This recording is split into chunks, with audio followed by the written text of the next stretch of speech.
Let's get one thing straight right off the bat. Genesis isn't the only creation account in the Old Testament. Yeah, you heard me right. While Genesis might be the one everybody knows, Adam and Eve, Garden of Eden, the whole deal, it's just one version. There are other stories, tucked away in places you wouldn't expect, and they tell a very different tale. So, let's dig into this. Here's where it gets crazy. Psalm 74. You've probably heard of the Psalms, songs, prayers, poetic stuff, right? But what if I told you Psalm 74 isn't just a prayer of distress?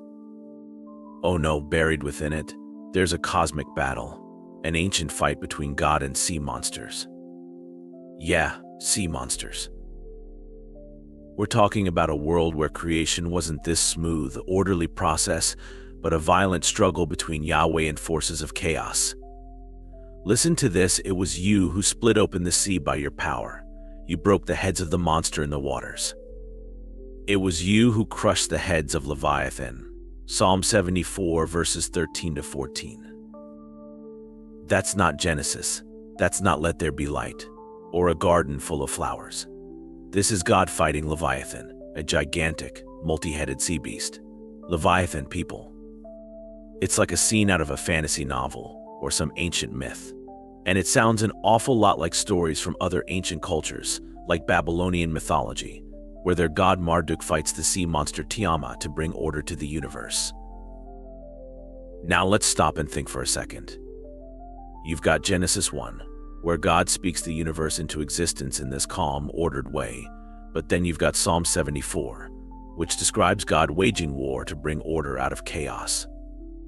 That's two completely different narratives about how the world came to be, hidden in plain sight.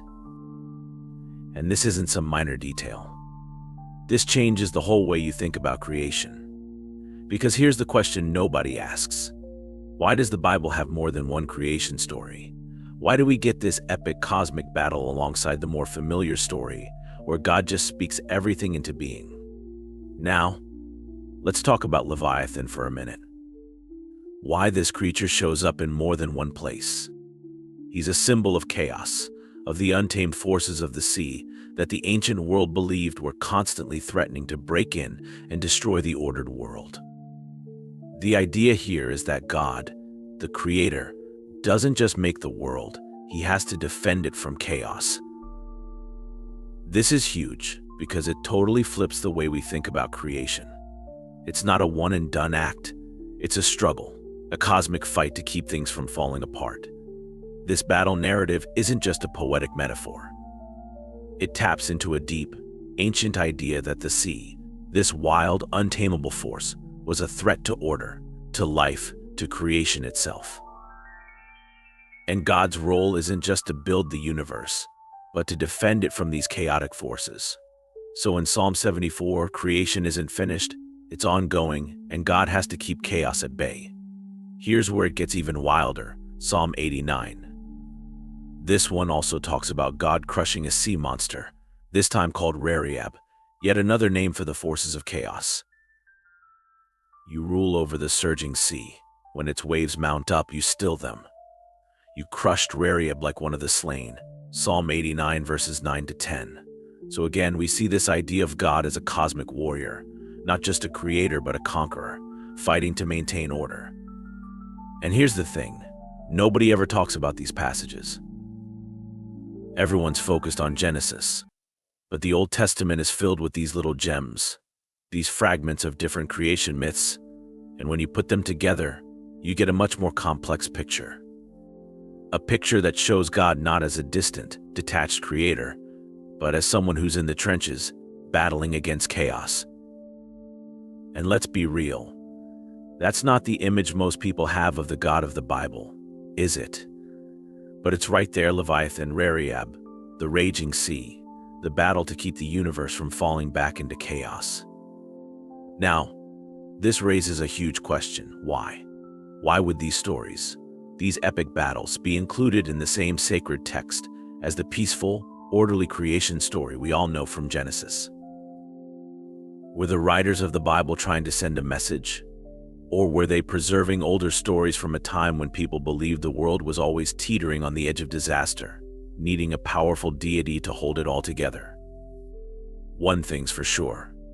Genesis doesn't tell the whole story.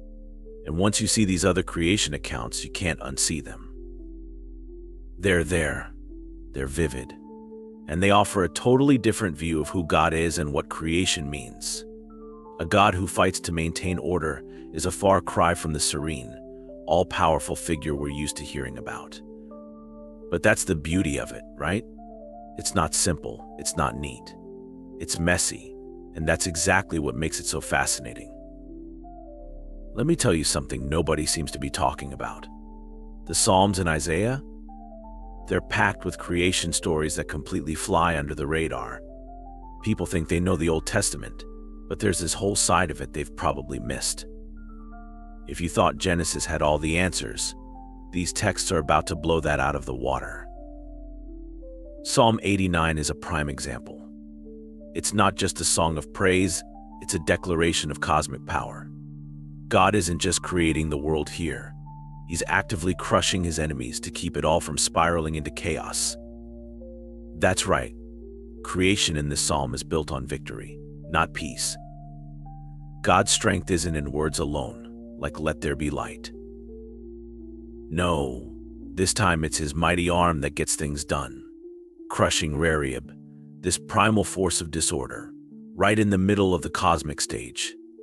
This isn't the gentle Genesis we're used to hearing about. It's battle scars and brute force. Then we get into Isaiah. You think of Isaiah, you think of prophecy, right?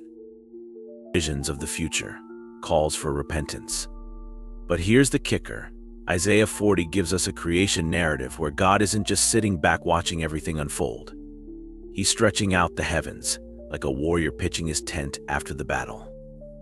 And it's not just poetic imagery. This is Isaiah's way of telling us that creation is still in process. God's still working, shaping, imposing order where there wasn't any. In other words, he didn't stop after Genesis. Creation's a continuous project, and it's anything but passive. There's something undeniably raw about how these texts talk about the world. In Isaiah 51, God's creation is described like an act of defiance. He doesn't just organize the universe, he pierces through the forces that want to tear it apart. This isn't "let there be light" in the middle of the void. This is God taking on the monsters of chaos and making sure they stay down. And we don't talk about this. These aren't just footnotes. They're full-fledged, dynamic creation accounts that paint a totally different picture of God. He's not just some distant architect, his hands-on, in the fray, making sure the whole thing doesn't collapse. The Psalms and Isaiah aren't giving us a God who's done after 6 days. They show a God at war with disorder, constantly fighting to hold the universe together. Here's something people really don't like to talk about when it comes to the Bible. The two creation accounts in Genesis don't match up. You've got Genesis 1, the one everybody knows. God creates light, separates the waters, dry land appears, then all the plants, animals, and finally humans, right? Sounds simple. But flip the page to Genesis 2, and suddenly the story changes, and not just a little. The whole order of creation is completely different. In Genesis 1, it's light first, then water. Then the rest of creation follows in this neat sequence, ending with humans as the pinnacle of God's work. But in Genesis 2, there's no mention of God starting with light. Instead, the focus is immediately on land, and humans seem to come into the picture almost right away, long before the plants and animals are even on the scene. So, which is it? Did God start with the cosmic light show? Or was it all about the dust of the earth and creating man first? Let's get into the nitty-gritty, because this isn't just a matter of flipping some details around. These two chapters present two different visions of how the world came to be. Genesis 1 is all about order. Each day builds on the previous one. Everything comes into existence with a clear purpose, like pieces of a perfectly designed puzzle. It's God speaking things into being, effortlessly, with a divine script in his hands. But Genesis 2, it's way more hands-on. God's not just speaking life into existence here. He's forming man out of dust like a sculptor, planting a garden with his own hands, breathing life into Adam directly. It's personal, almost like we're getting a closer look at the creative process, and it's messy. There's no timeline, no methodical step-by-step creation one. It's immediate and, dare I say, improvised. Now here's the question: why the two stories? Why the tension between them? Most people try to harmonize these two accounts, bending over backward to explain how they fit together. But the truth is, the Bible doesn't force them to align. They're left there, side by side, with these blatant differences, as if the text is daring us to notice. If you look at Genesis 2, creation almost seems to revolve around humanity. Man is the centerpiece, created first before any other living thing. God plants the garden specifically for Adam and brings forth plants and animals afterward, almost as if they're secondary to man's existence. Compare that to Genesis 1, where humans come at the end, after everything else is perfectly set in place, like a final touch on a masterpiece. Two different visions of humanity's role in creation. In Genesis 1, we're part of the grand design, a piece of a bigger system. In Genesis 2, we're the reason for the system. The world exists for us. That's a massive difference in perspective. It completely shifts the way we understand our place in the universe. Are we just another part of creation, or are we the reason the whole thing exists? And let's not forget the timeline clash. Genesis 1 gives us that famous 7-day structure, each day meticulously planned, from light to land to life. But in Genesis 2, there's no timeline. It just happens. We go from dust to life, to plants, to animals, to the creation of woman, with no clear indication of how long any of it takes. It's a fluid, organic process. These two accounts leave us with a pretty bold conclusion. Creation in the Bible is not a singular, straightforward narrative. It's complex, layered, and at times contradictory. You have to ask yourself, why was the Bible written this way? Why were these two conflicting versions of creation placed back to back? It's almost as if the text itself is challenging us to engage with it, not to settle for easy answers. This isn't about finding the correct story. It's about recognizing that the Bible gives us multiple lenses through which to view creation, one orderly and cosmic, the other intimate and raw. And they don't just sit there quietly. They clash. They force us to confront the possibility that creation wasn't some simple, linear event. It was, and maybe still is, a complex, messy, and ongoing process. Let's shift gears and dive into something most people never connect with the Bible: Canaanite mythology. Yeah, you heard that right. The ancient Israelites were surrounded by cultures with their own gods, their own myths, and their own stories about how the universe came to be. And here's the wild part: these influences crept into the Bible, showing up in ways that most people would never expect.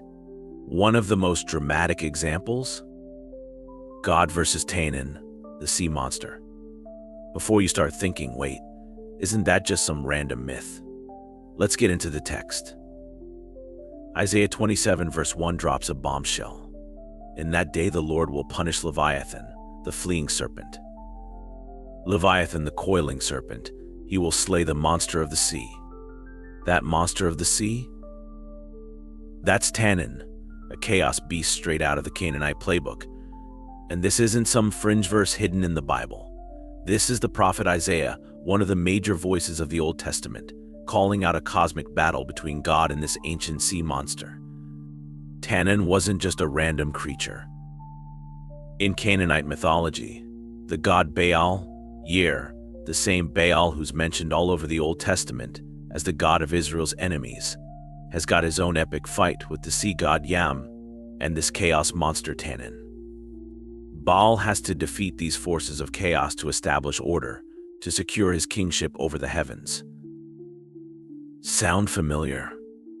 It should, because this is exactly the kind of cosmic battle we see reflected in Isaiah and the Psalms. But wait, why is this in the Bible? Shouldn't the God of Israel be totally separate from these pagan myths? Here's the kicker: the ancient Israelites weren't living in a cultural vacuum. They were part of the ancient Near East, rubbing shoulders with Canaanites, Babylonians, and Egyptians, all of whom had their own powerful myths about gods fighting chaos to create the world. And somehow, some way, these myths left their mark on the biblical texts. Now, this isn't about suggesting that the Bible copied Canaanite myths. But there's no denying that these stories about God battling the forces of chaos bear a striking resemblance to the Canaanite story of Baal versus Yam and Tannin. So what's going on here? Why does Yahweh, the God of Israel, need to fight sea monsters like Tannin? This points to something much deeper. In the Bible, God isn't just a creator who builds the world and steps back. He's a warrior, actively fighting to maintain order against the forces of chaos. This isn't a calm, peaceful creation where everything just falls into place.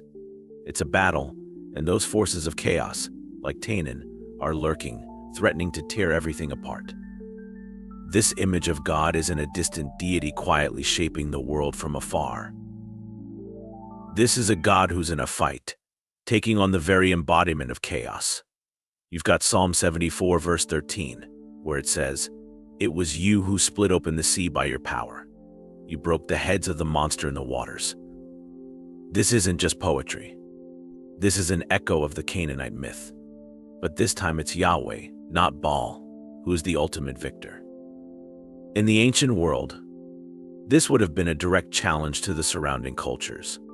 Your gods might battle the forces of chaos, but it's our God, Yahweh, who is the true conqueror.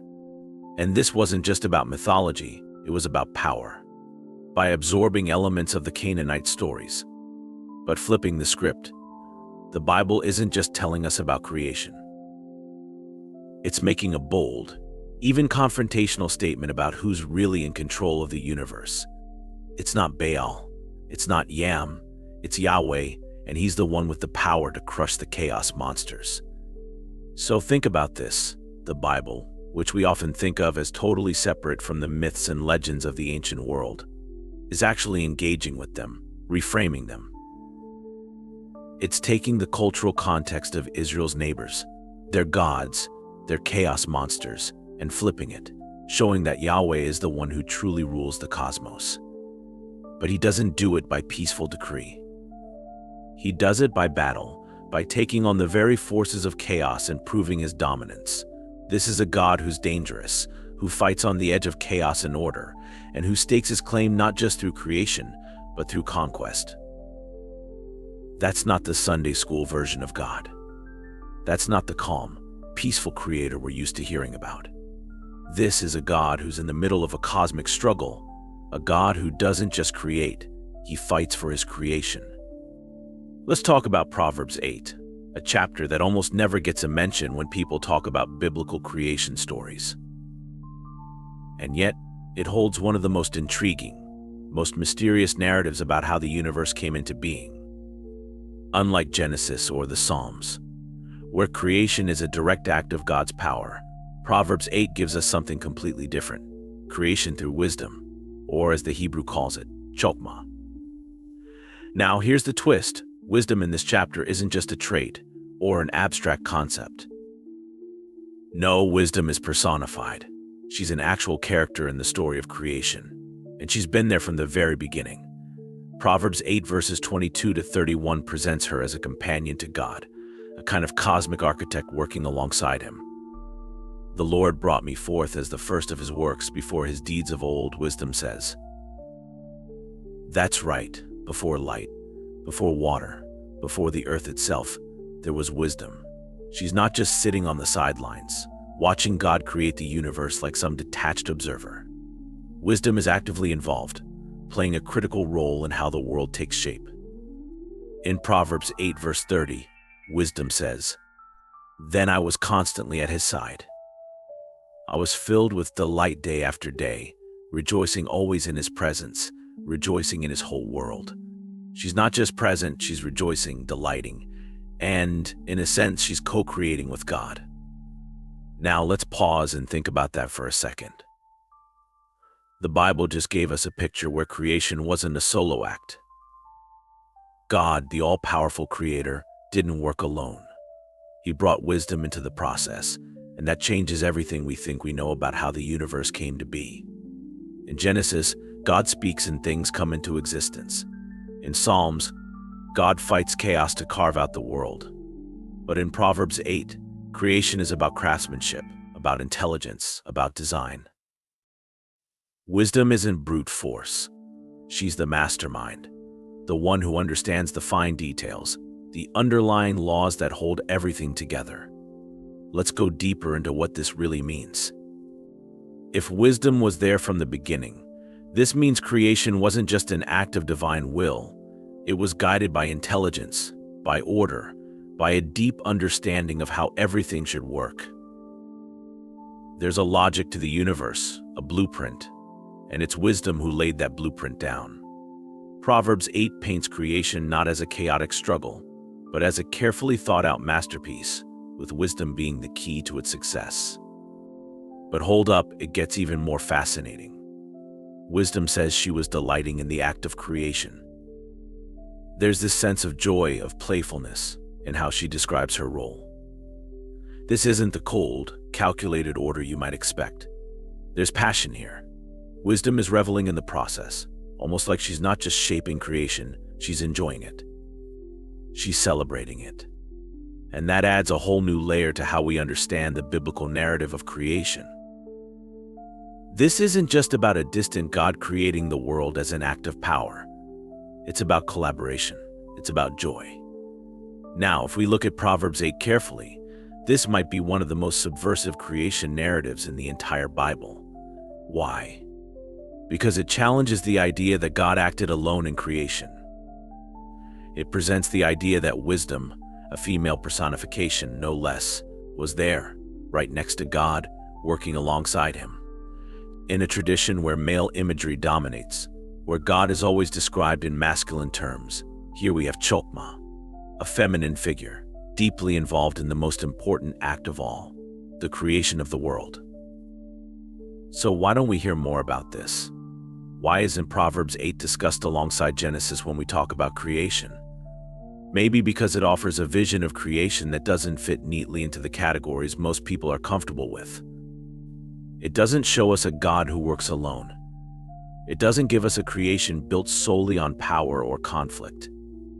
Instead, it gives us a cooperative act, where wisdom, Chokmah, guides and shapes the world with intelligence and joy. Let's get into something that will blow your mind about the Bible. It wasn't written by just one author, and it doesn't present one smooth, unified narrative. No, the Old Testament is a patchwork of different sources, different traditions, and nowhere is that more obvious than in the creation accounts of Genesis 1 and 2. These two stories come from two completely different sources, the priestly source, P, and the Yahweh source, J. First, let's talk about the priestly source, Genesis 1. This account is structured, measured, almost liturgical. God is distant, authoritative, speaking creation into existence like a divine CEO issuing orders from the boardroom. It's all about hierarchy, about setting things in their proper place, the heavens, the earth. The seas, the creatures, everything has its designated time and role. And humanity, we're created last, as the crown of creation, placed above all other living things. But here's where things start to shift. Flip over to Genesis 2, and suddenly the story feels completely different. This is the Yahweh source, and the tone here. It's earthy, personal, even intimate. God isn't speaking from on high anymore. He's down in the dirt, literally. Instead of commanding the world into being with his voice, God is forming man out of the soil with his hands, like a potter molding clay. This God is present, tangible, and close. These two sources are presenting two completely different versions of God. The priestly God is transcendent, almost untouchable, while the Yahweh's God is immanent, actively involved in the nitty-gritty of creation. They're both Yahweh, but the way they relate to the world couldn't be more different. Let's get into the details, because this isn't just about tone or style, it's about how the world comes into being. In the priestly account, God creates through order and structure, laying out the cosmos day by day, piece by piece, like a finely tuned machine. It's precise, It's planned, everything is set in its place before humanity even arrives on the scene. But in the Yahwist account, it's almost like the story starts with chaos and God steps in to organize it. In Genesis 2, there's no grand proclamation of light or separation of waters. Instead, the earth is barren, empty, and God has to get to work. He plants a garden, forms man, and only then starts thinking about the rest of creation. Humanity isn't the final touch, it's the starting point. Man is made before plants, before animals. God creates the environment around man for his sake. Now, why does this matter? It matters because these two sources aren't just telling different stories, they're telling us different things about who God is and what creation means. In the priestly version, God is a cosmic ruler, above and beyond creation, setting everything into motion with his word. In the Yahwist version, God is a craftsman, shaping the world with his hands, intimately connected to his creation. This duality raises some serious questions about how the Bible was put together. Why didn't the editors of the Old Testament just choose one version of the story? Why place these two contradictory accounts side by side? Here's the thing: they didn't need to. The Bible wasn't meant to be neat. It's a reflection of centuries of tradition, passed down through different communities, each with their own understanding of who God is and how the world came to be. And these differences weren't hidden, they were preserved. The priestly source likely came from a group of scribes, possibly during or after the Babylonian exile, who were concerned with ritual and order, with keeping things structured in the face of chaos. Their creation story reflects that need for control, for hierarchy, for everything to have its place. But the Yahwist source, that's an older tradition, one that sees God as a much more hands-on figure, directly involved in the lives of his creation, concerned with the relationship between humanity and the earth. Let's bring this full circle and ask the big question: why does the Bible have so many different creation stories? We've already looked at Genesis 1 and 2, Psalms, Isaiah, and Proverbs, each one offering a different vision of how the world came to be. So what's going on here? Why didn't the Bible just stick with one consistent narrative? The answer? The Bible is not trying to give us a single, linear explanation of creation. It's giving us multiple lenses, multiple voices, and each one brings something unique to the table. Think about it. Each of these stories comes from a different tradition, a different source, a different time in Israel's history. They're telling us not just how the world was made, but what creation meant to the people who were telling these stories. Look at Genesis 1, for example. That's a story of order. The world is set up like a finely tuned machine, everything in its place, everything according to a divine plan. It's a vision of a powerful, transcendent God speaking the universe into existence with the sheer force of his will. But then you get Genesis 2, and it's like someone hit the reset button. Here, we have a God who's up close and personal. He's not speaking creation into being from a distance. He's down in the dirt, forming man from clay, planting gardens with his own hands. Creation here is intimate, relational. It's about connection. And then we've got the Psalms and Isaiah, where creation is portrayed as this epic battle. God isn't just creating, he's fighting off the forces of chaos. He's slaying sea monsters, splitting the seas, and establishing his rule over the universe through raw, cosmic power. It's a totally different vision of creation, one that paints God not just as a creator, but as a warrior who has to keep chaos at bay. And let's not forget Proverbs 8, where creation isn't about power or battle at all, it's about wisdom. Here, creation is a collaborative act, with God and wisdom working together to shape the universe. It's a creation story based on intelligence, on craftsmanship, on the joy of making something beautiful. So what does this all mean? It means that creation in the Bible is far more complex, far more dynamic than most people realize. It's not just about how the world was made, it's about who God is. It's about different perspectives on his power, his relationship with the world, and his role in the ongoing struggle between order and chaos. These stories aren't just competing with each other, they're complementing each other. They're giving us a fuller, richer picture of God's nature, of what it means to create, and what it means to exist in a world that's constantly being shaped and reshaped by divine hands. So why so many creation stories?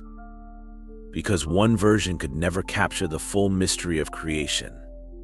The Bible doesn't give us easy answers because creation itself isn't an easy concept. It's multifaceted, it's mysterious, and the truth is, it can't be confined to a single narrative.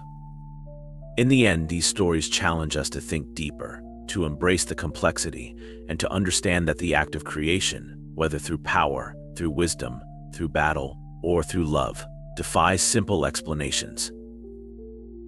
Thank you for sticking with me through this dive into the many creation accounts in the Old Testament.